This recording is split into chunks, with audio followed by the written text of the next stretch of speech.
प्यारे बच्चों, इसके पहले आपको रेशनल नंबर के बारे में बताया गया था। रेशनल नंबर क्या है, जिसको पुनः मैं दोहरा देना चाहता हूँ। वह संख्या जिसको P बाई Q के रूप में लिखा जा सके जबकि Q नॉट इक्वल टू 0। अगर Q 1 है तो P बाई Q इंटीजर हो जाएगा, पूर्णांक हो जाएगा, और Q के अलावा कुछ है तो वो फ्रैक्शन में आ जाएगा। वो और सब मिल करके जिसको P बाई Q के चाहे इंटीजर हो,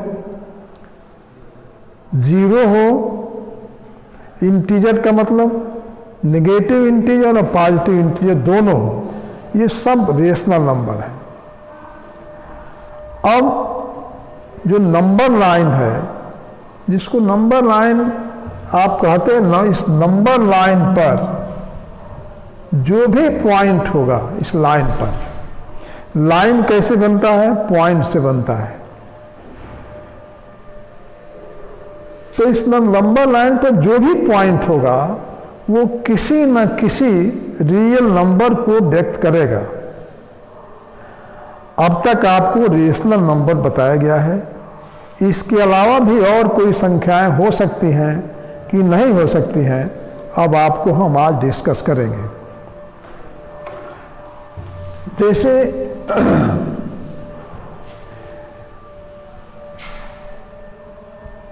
एक संख्या है x स्क्वायर, अगर 1 है, x स्क्वायर 1 है तो x बराबर प्लस माइनस 1 दोनों हो जाता है। x square is equal to 4 है, x equal to plus minus 2, ये दोनों हो जाता है। लेकिन x बराबर प्लस माइनस 2, x स्क्वायर 1 है और x स्क्वायर 4 है, तो 2, 3 कहाँ चला गया? किस संख्या का स्क्वायर 2 होगा या 3 होगा? अब यही गणितज्ञों ने, मैथमेटिशियन ने विचार किया कि जब कोई ऐसी संख्या नहीं है, अब तक नहीं खोज हुई थी कि किस संख्या का स्क्वायर 3 होगा, ऐसी कोई संख्या रेशनल नंबर में नहीं मिली कि जिसका स्क्वायर 2 हो या 3 हो। तो यहीं से ये हुआ कि ये इसको हम इरेशनल नंबर की वहीं खोज हुई कि क्या इसको लिखा जाए। तो x स्क्वायर बराबर 2 अगर मान लिया जाए तो ऐसी कोई इंटीजर नहीं है, न माइनस में है न प्लस में है, कि जिसका स्क्वायर करने पर 2 हो जाए। तो जब इस 2 कोई संख्या जरूर होनी चाहिए, इसको कोई न कोई संख्या इसको होनी चाहिए जिसका स्क्वायर 2 हो। लेकिन यह न रेशनल नंबर से मालूम हुआ। रेशनल नंबर माने आपको पता है, नेगेटिव इंटीजर, पॉजिटिव इंटीजर और फ्रैक्शन, ये सब रेशनल नंबर्स हैं। इनसे किसी भी संख्या से ये x स्क्वायर बराबर 2 जो है संतुष्ट नहीं हुआ। इसके पहले आपको ये बताया गया है कि रेशनल नंबर डेसिमल में कितने प्रकार के होते हैं। ये तो हो गया कि P बाई Q के रूप में लिख सकते हैं, लेकिन वही अगर डेसिमल में है तो हमने बताया था कि 1/2 ये होता है 0.5, 1/4 0.25, 1/3 0.3333 ये हो जाता है। ये सब आपको बताते हैं, पुनः आपको बता दे रहे हैं। लेकिन 1/7 हो गया तो 0.142857 ये सब होता है। पुनः इसको हो जाएगा 1/4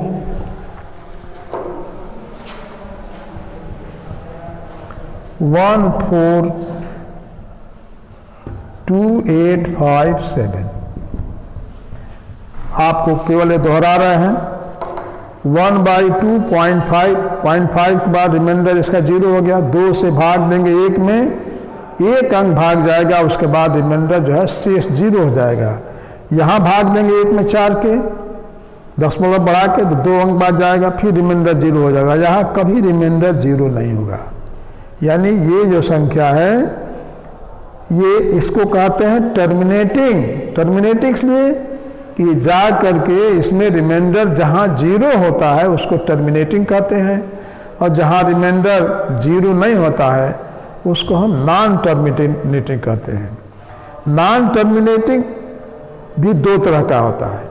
एक रिपीटिंग, ये है रिपीटिंग है, सब रिपीट, ये अंक रिपीट हो रहा है, और ये जो है अंकों का ग्रुप रिपीट हो रहा है। ये तो रेशनल नंबर की डेफिनेशन हो गई 10 नंबर में, वह या तो टर्मिनेटिंग होना चाहिए, अगर टर्मिनेटिंग नहीं है तो नॉन टर्मिनेटिंग और नॉन टर्मिनेटिंग और रिपीटिंग होना चाहिए। ये अब देखिए ऐसी भी संख्याएं हुई,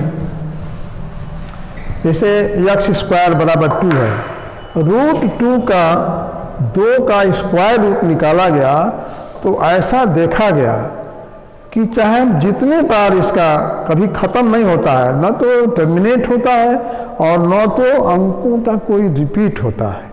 कोई अंक रिपीट नहीं होते हैं, न अंकों का ग्रुप रिपीट होता है, न अंक रिपीट होते हैं। इसलिए इसको हम इरेशनल कहा गया। लेकिन इरेशनल और रेशनल दोनों को हम रियल जो लाइन है, नंबर लाइन है, इस नंबर लाइन पर रेशनल और इरेशनल दोनों को लिख सकते हैं। रेशनल इरेशनल से मिल करके ही ये नंबर लाइन बना होता है। इस नंबर लाइन पर जो भी पॉइंट होगा वो रियल नंबर, किसी न किसी रियल नंबर को व्यक्त करेगा। तो अब इरेशनल के बारे में, इरेशनल संख्याएं कौन सी संख्याएं हैं जिनको हम p/q के रूप में न लिख सकें? ये नॉन रिपीटिंग संख्याएं होती है। ये रिपीट, ना अंक रिपीट करता है, ना अंकों का ग्रुप रिपीट करता है। ये है नॉन रिपीटिंग संख्याएं। अब आपको ये बता दें कि अगर ये प्रूफ करने के लिए आवे कि √2 प्रूव दैट √2 इज इरेशनल, ये आवे प्रूफ करने के लिए कि प्रूव दैट √2 या √3 या √5 या सब एक ही तरह से है।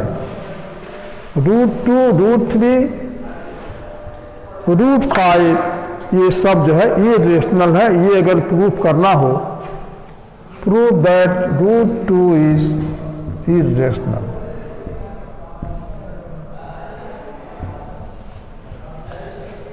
तो हम उल्टा मानते हैं इसको।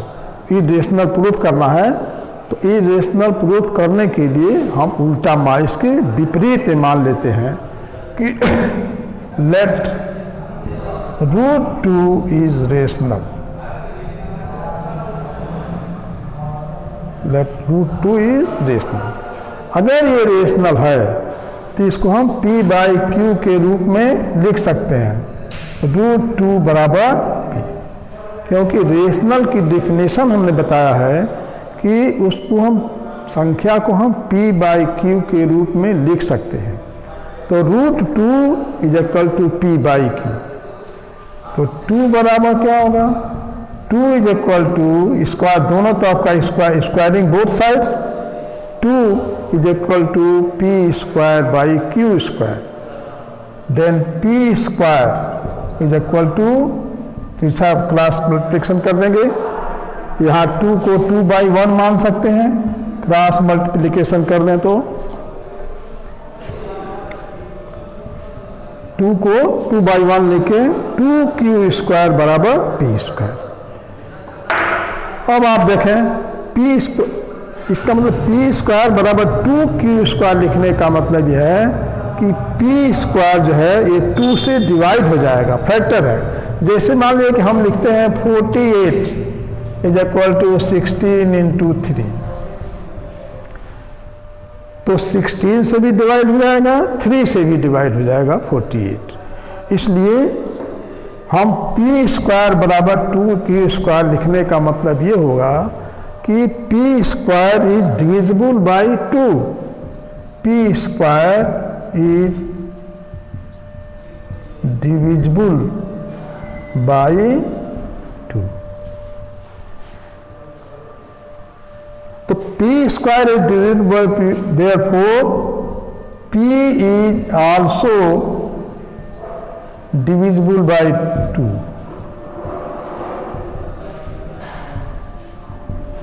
P is also divisible by 2। यहाँ आपको उदाहरण दे दें हम कि मान लीजिए 16 है, 16 है और 4 स्क्वायर इज इक्वल टू 16 है, 4 स्क्वायर इज इक्वल टू 16। तो ये 16 जो है 4 से ही डिवाइड हो जाएगा, इसका स्क्वायर जैसे यहाँ पर पी स्क्वायर 2 से डिविजिबल है, या 16 मान लीजिए हम ये लिख सकते हैं 16 बराबर 2 इंटू 8 लिख सकते हैं, 16 बराबर 2 इंटू 8। ये स्क्वायर जो है, ये 16 किसका स्क्वायर है? 4 का स्क्वायर है, 4 स्क्वायर बराबर 2 इंटू 8।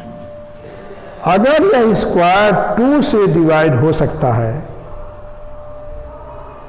तो इसका जो स्क्वायर 4 है वो भी 2 से डिवाइड हो जाएगा। स्क्वायर अगर 2 से डिवाइड है तो यह पूरी संख्या 2 से भी डिवाइड हो जाएगा यहाँ पर। तो पी स्क्वायर अगर 2 से डिवाइड है तो इसका स्क्वायर रूट ले लीजिए 4। जैसे इसका 16 अगर 2 से डिवाइड है, 16 4 का स्क्वायर है, तो 4 जो होगा वो भी 2 से डिवाइड हो जाएगा।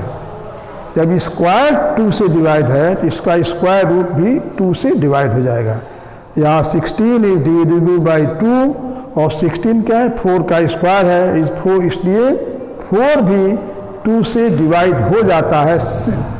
वही वहाँ पर एग्जाम्पल यहाँ हम दे रहे हैं कि P square is divisible by 2, P square 2 से डिवाइड हो जा रहा है, इसलिए P is also divisible by 2। देखिए पी इज डिविजिबल बाई 2, तो पी बराबर मान लीजिए 2r के हैं। अगर पी जो है 2 से डिवाइड हो सकता है तो पी का मान, पी बराबर मान लीजिए r बार भाग देने पर डिवाइड हुआ तो पी बराबर 2r हो गया। अब यहाँ इक्वेशन 1 में फ्रॉम 1 इक्वेशन 1 है, मान लीजिए फ्रॉम इक्वेशन नंबर 1 p बराबर 2r हो गया, तो p के जगह पर 2r लिख दिया जाए तो क्या हो जाएगा? 4r स्क्वायर 2q स्क्वायर, 2 से डिवाइड कर दें तो 2r स्क्वायर बराबर q square, 4r square 2q square, 2 से डिवाइड कर देंगे 2r स्क्वायर बराबर q स्क्वायर। अब फिर देखें यहाँ पर 2 स्क्वायर, ये q स्क्वायर किससे किससे डिवाइड होगा? 2 से भी डिवाइड होगा, r से, r स्क्वायर से भी डिवाइड होगा। तो since q square is divisible by 2, therefore q is also divisible by 2। अब यहां लिख दें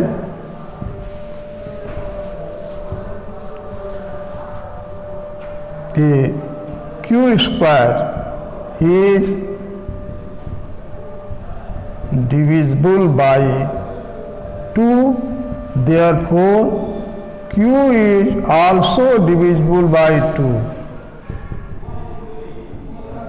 सो डिविजिबल बाई 2, जैसे यहाँ लिखा गया था P square is divisible by 2, therefore P is divisible by 2।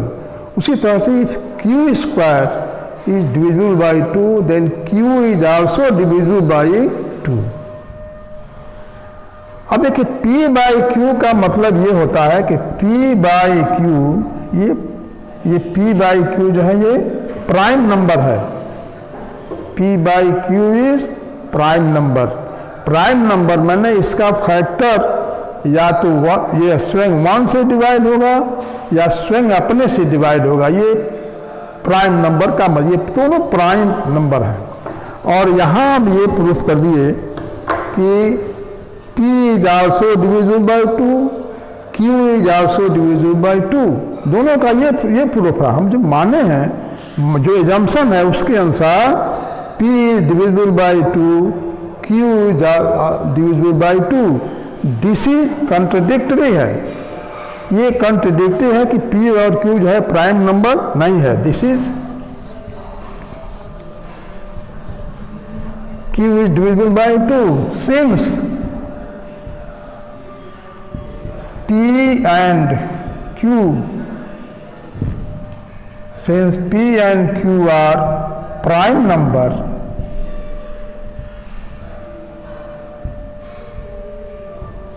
since P and Q are prime numbers, they have no factor. They have no factor other than 1। तो दिस इज कंट्रडिक्टरी। कि क्या होगा, ये चूंकि हम ये माने हैं कि P and Q are prime number, इसका कोई फैक्टर दूसरा नहीं हो सकता है अदर देन 1 के अलावा कोई फैक्टर नहीं हो सकता है। और यहाँ हमने सिद्ध किया कि ये 2 है। तो दिस, तो ये, तो अब ये हम कैसे लिख दें? ये कंट्रडिक्टरी हो गया, दोनों विपरीत हो गया, अवधारणा के विपरीत है। इसलिए देयरफॉर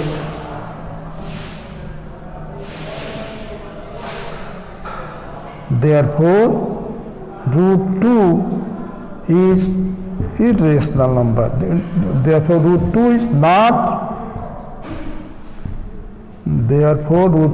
not rational। और यहाँ लिख दीजिए कि एजम्पशन इज कंट्रडिक्टरी। माने जो मानना है उसके विपरीत ये आ रहा है। एजम्पशन जो हमने माना है कि उसका कोई फैक्टर नहीं होगा, और यहाँ आ गया कि फैक्टर हो गया। ये दोनों विपरीत बातें हो गई। This assumption is contradictory, therefore √2 is not rational. और जो नॉट रेशनल है वो क्या है? इर्रेशनल। Therefore √2 is irrational.